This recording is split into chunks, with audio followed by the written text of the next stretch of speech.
بخاری و مسلم میں ہے، رسول اللہ صلی اللہ علیہ وسلم نے فرمایا حقوق صحبت کی ادائیگی اور مال خرچ کرنے میں تمام لوگوں سے بڑھ کر محمد پر احسان صرف ابو بکر نے کیا ہے رضی اللہ عنہ وارضا۔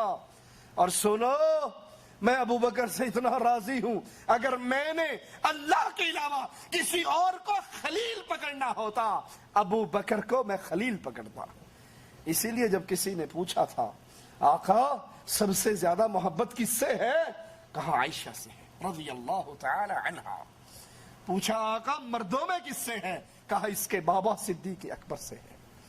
کہا اگر اللہ کے علاوہ میں نے کسی اور کو خلیل پکڑنا ہوتا تو پھر میں ابو بکر کو اپنا خلیل پکڑتا۔ صحیح بخاری میں ہے، حدیث پہ ذرا غور کرنا اور غور کر کے سن کے سمجھ کے آگے بھی سنانا۔ ایک بڑھیا آئی، ایک عورت آئی، اللہ کے نبی صلی اللہ علیہ وسلم سے کسی مسئلے میں گفتگو کرنے لگی۔ آپ نے کہا بی بی اگلے سال آنا۔ کب آنا؟ اگلے سال آنا۔ اس نے کہا اللہ کے نبی اگر میں اگلے سال آئی اور آپ فوت ہو گئے، اگر میں آئی اور آپ، گستاخ ہے وہ جو یہ کہے نبی مر گئے، واجب القتل ہے، گستاخ رسول ہے وہ جو نبی کی موت کا عقیدہ رکھے۔ سنے مولویوں کے فتوے یا نہیں سنے؟ اور یہ صحابیہ ہے، یہ بھی بابن تھی، یہ کہہ رہی نبی میں آؤں اور آپ مر چکے ہوئے، میں آپ کو نہ پاؤں، میں آؤں اور آپ فوت ہو چکے ہو، پھر میں کیا کروں؟ کہنا چاہیے تھا پھر میری قبر پہ آ جانا، میری قبر پہ چلا کاٹ لینا، میری قبر پہ کھڑی ہو کر جیسے ہمارے ہاں پیر صاحب تعلیم دیتے ہیں، مولوی زکریا صاحب لکھتے ہیں فضائل میں، فضائل اعمال میں، مرید اور پیر دونوں بیٹھے ہوئے، پیر صاحب کے مرنے کا وقت آ گیا، اس نے مرید سے کہا بھی چنگا پھر میں تے چلا۔ مرید اس کا سرہانہ پکڑ کے رونے لگ گیا، بابا جی ابھی تو کوئی خاص فیض بھی نہیں اٹھایا، ابھی تو علی باتاں پڑھنی شروع کی، تھی ٹر چل رہے ہو، سیڑا کی بنے گا؟ کہا فکر نہ کر، پریشان کیوں ہوتا ہے، میری قبر پہ آنا، جو فیض میری زندگی میں پایا کرتا تھا میری قبر سے تجھے وہی فیض ملے گا۔ مرید بھی کہتا ہے کہ پھر میں نے پیر صاحب کی قبر پہ چلا کاٹا، جو ان کی زندگی میں فیض پایا کرتا تھا وہی قبر سے فیض ملتا رہا۔ اس حدیث میں کتنے عقیدوں کا رد ہے؟ پہلی بات وہ مواحدہ عورت کہہ رہی ہے میں آؤں آپ کو نہ پاؤں، آپ اگر مر گئے فوت ہو گئے۔ نبی کے بارے میں موت کا عقیدہ رکھنا گستاخی، وگرنہ نبی کی صحابیہ کیسے گستاخی کرتی؟ دوسری بات، نبی نے اس عورت کو قبر پرستی کی تعلیم نہیں دی، اپنی قبر پہ آنے کی تعلیم نہیں دی، دربار پرستی کی تعلیم نہیں دی، بلکہ جب اس نے کہا اے نبی اگر میں آؤں اور آپ نہ ملے تو میں کیا کروں؟ کہا اگر میرے بعد آئے تو پھر ابو بکر کے پاس آنا۔ تیسرا مسئلہ بھی ثابت ہو گیا، نبی کے بعد نبی کے مسلح پہ کون؟ نبی کے مقام چھوڑے ہوئے اس مقام پہ نبی کا خلیفہ کون بنے گا؟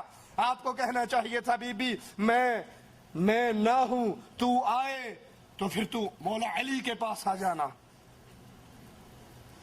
وہ مولوی صاحب بیان کرتے ہوئے کہتے ہیں نا جب اللہ کے نبی معراج پہ پہنچے تو عرش پہ بھی ایک پردہ پڑا ہوا تھا، پوچھا یہ پردہ کیسا ہے؟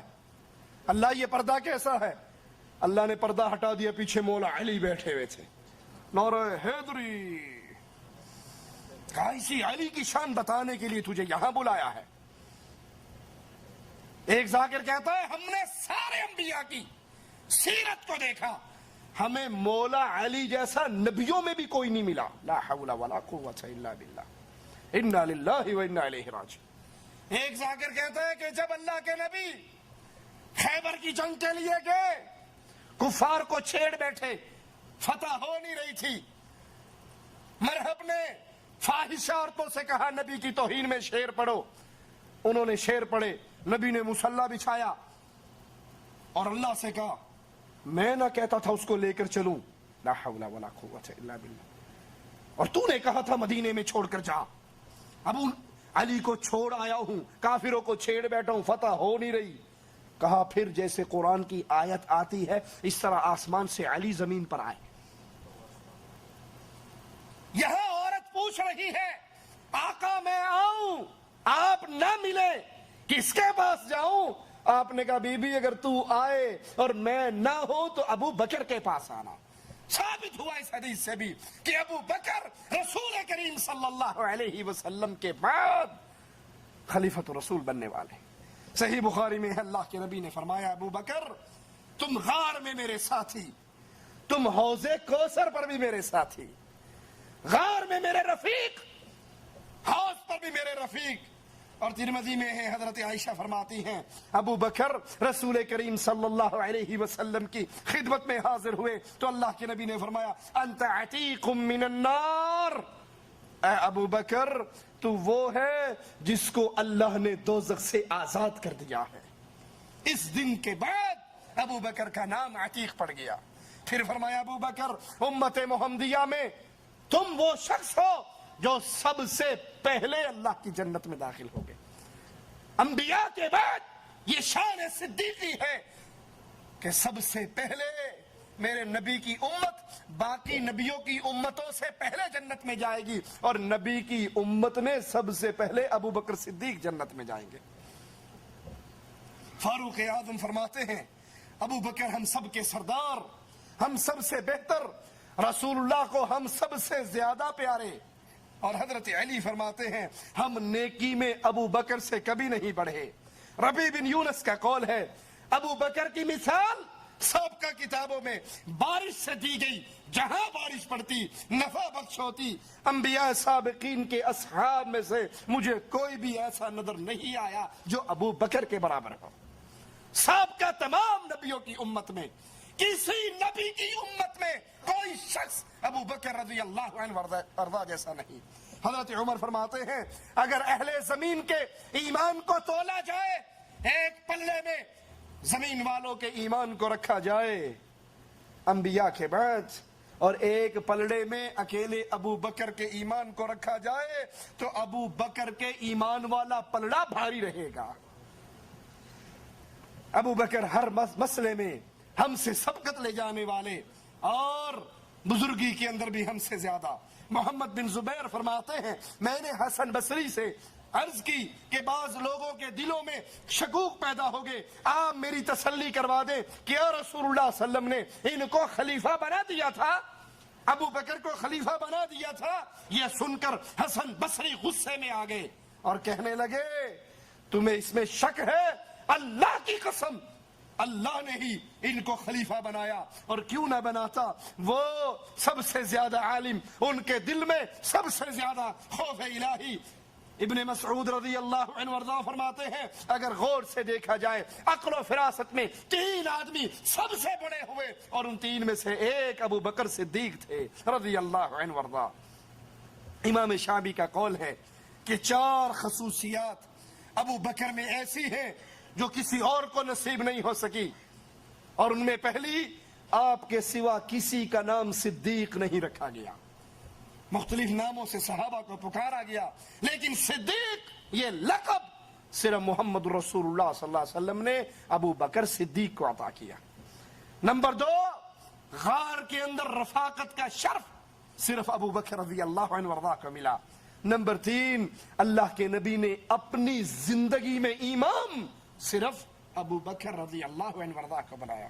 اور نمبر 4 ہجرت کے سفر میں رفاقت صرف صحابہ میں سے ابو بکر رضی اللہ عنہ وارضا کو نصیب ہوئی۔